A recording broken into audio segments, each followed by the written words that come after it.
A very good evening and welcome. This is News First Primetime News here on MTV Sports. I'm Ramesh Irugal Bandara. I'm Stephanie Lazarus. Well, the captain of the Sri Lankan cricket team, Dinesh Chandimal, says that senior players alone cannot bear the responsibility of winning matches, while his South African counterpart, AB de Villiers, says he is hopeful that Hashim Amla will play in tomorrow's second ODI. We have the views expressed by both captains at a media briefing later on in news, but before that, let's take a look at the headlines. A classified advertisement for the recruitment of a teacher to a prominent girls' school in Gampaha. A woman from Chila alleges that she and her 2 children were severely inconvenienced when they were detained by the police. Energy Forum questions as to why the benefits of increased hydropower generation are not being passed on to the people. Minister Vijit Vijaymunisoisa comments on politicians' usage of public funds. මගේ පරිත්‍යාගයක කියලා. පරිත්‍යාගයක වෙන්නේ කොහමද? ආණ්ඩුවේ සල්ලි වලින් හදලා. And finally, Britain prepares to welcome the third in line to the throne.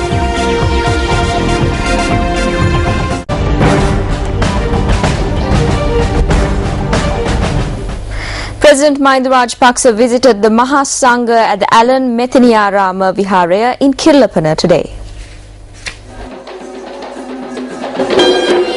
The President observed the Vas ceremony with Venerable Yogiyane Sobita Tissatera, Venerable Uduwe Dhammaloka Thera and other members of the Mahasangha. The President also engaged in cordial conversation with the devotees at the Viharaya.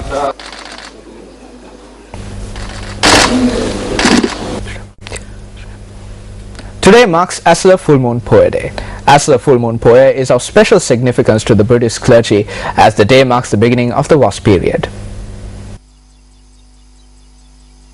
Buddhist scriptures notes that it is on an Asla Full Moon Poya Day that Queen Mahamaya conceived Prince Siddhartha. Incidentally, it is on a day such as today that Prince Siddhartha renounced his worldly pleasures and set out to attain enlightenment. Buddhists also believe that Lord Buddha preached his first sermon on a day such as today.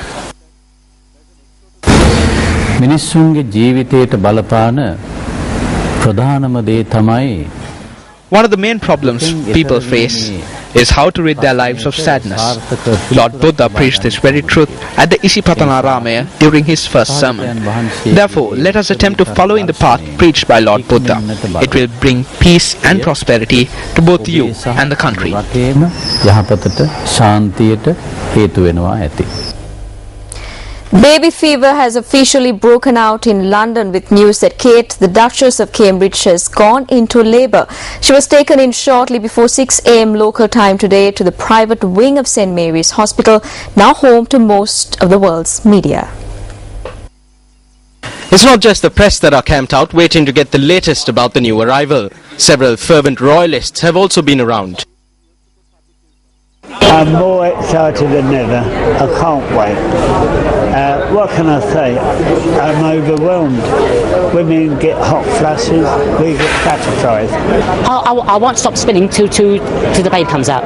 So William and Catherine and the babe comes out. And one thing we all want a healthy baby. And of course, also a healthy mother.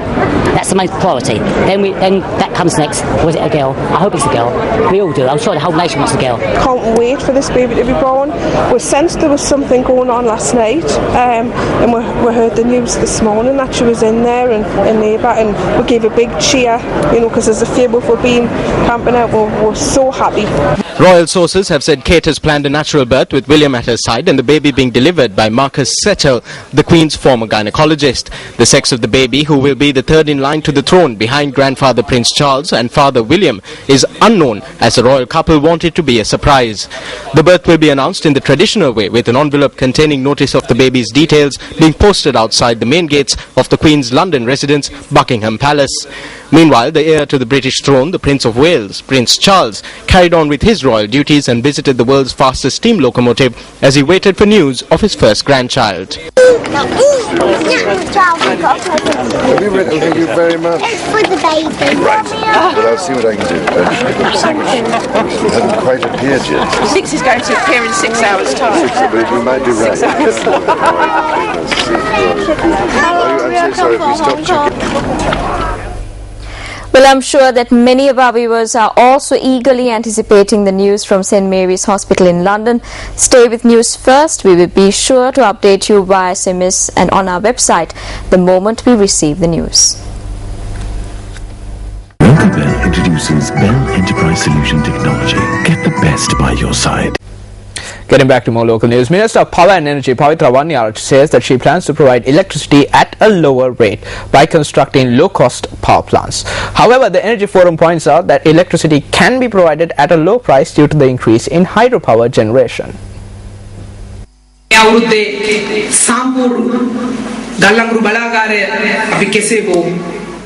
We will sign the necessary agreements with the Indian government this year for the Sampur coal power plant. Furthermore, the President has held discussions with Japan to build another coal power plant in the south.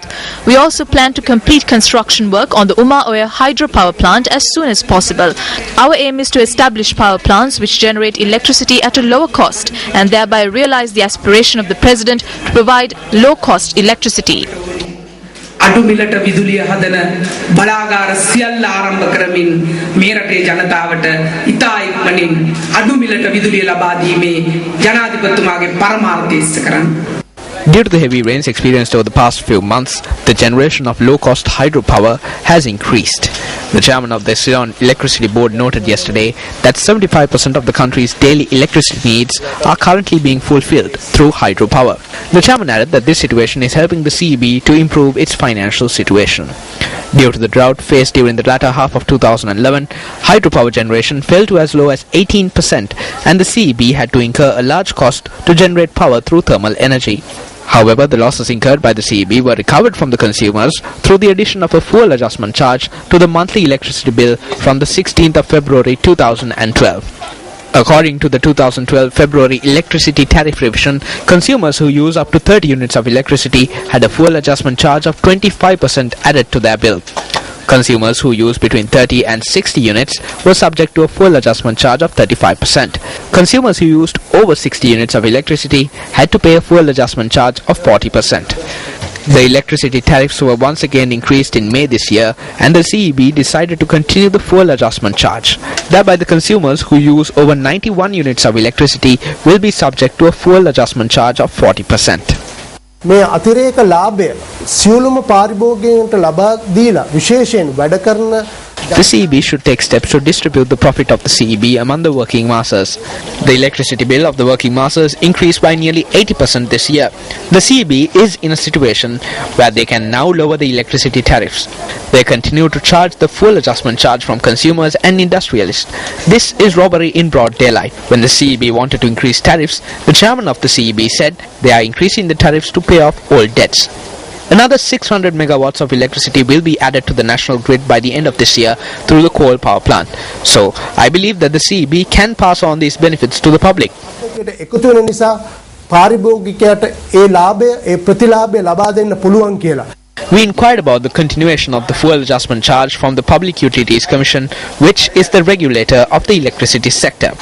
Chairman of the PUC, Dr. Jayatissa De Costa, noted that he could not make a statement in this regard and directed us to the director of the commission.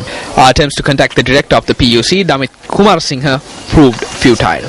මෙරටේ දූෂණයට වංචාවට යටවෙච්ච තෙසස්ස සහ ලංකා විදුලි මණ්ඩලයේ අලාභය දෙගොල්ල විසින් මේ ස්වභාවික ලැබිච්ච The Petroleum Corporation and Electricity Board of this country are corrupt institutions. Without distributing the profits earned during the rainy season among themselves, they should pass on the dividends to the public. In order to salvage the CEB from its current predicament, a minister who has a proper knowledge about the energy sector is necessary.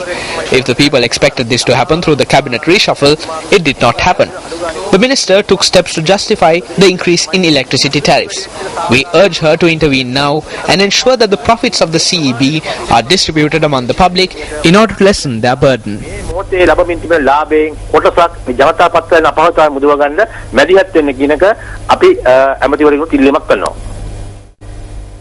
Moving on to more local news, reports have emerged of an attempt to recruit a female teacher to a reputed government girls' school through a classifieds advertisement on a newspaper.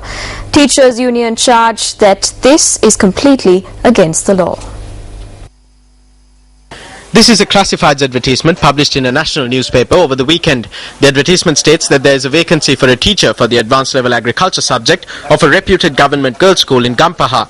However, the advertisement does not mention the school, and the contact number provided is a personal mobile phone number. The advertisement does not mention who the phone number belongs to and what position the individual holds in the school. When we contacted the number on the advertisement, the individual who responded noted that he is a division head at the school. It is the responsibility of the government to appoint teachers to schools after inquiring into the necessary qualifications. No one else can recruit teachers to schools through a newspaper advertisement. This is a serious issue. The Ministry of Education has issued a circular strictly notifying that schools cannot recruit voluntary teachers. Such an incident occurring while circulars are in place is a serious issue. We call on the Ministry of Education to immediately hold investigations into this.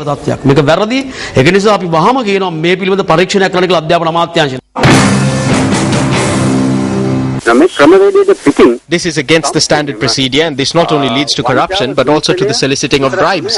Bribes could be monetary or sexual in nature. We express our displeasure in this regard. පෞද්ගලික පාසලක් හෝ ජාත්‍යන්තර පාසලක් නම් ගැටලුවක් නෑ. රජයේ පාසලකට අද වෙනකොට ගුරුවරු බඳවා ගන්න. The government has published an advertisement to recruit a teacher for a government school. This is not for a private school or for an international school. It is illegal. Ministry of Education has pushed school authorities and teachers to engage in such illegal activities. We are urging the government to put an end to authorities, ministry officials and administrators to use teachers based on their whims and fancies. We condemn this incident. When we inquired about the matter from the Secretary to the Ministry of Education, Gotabaya Jayaratne, he said that he would look into this incident.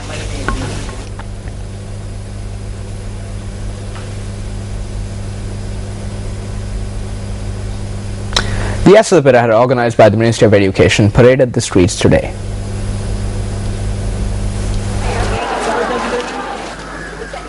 Children representing a number of schools from across the island participated in this Perahera, which was described by the organizers as the longest in the country.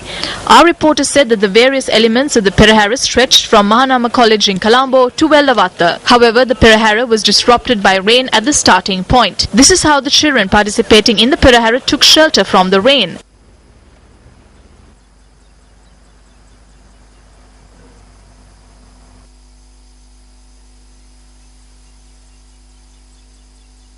As the rains dissipated, the Asala Mahaperahera commenced.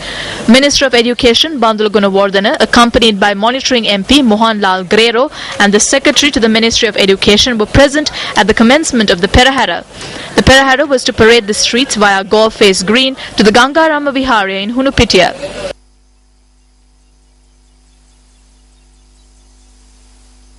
This footage bears testament to the fact that the rains came down during the Perahera as well.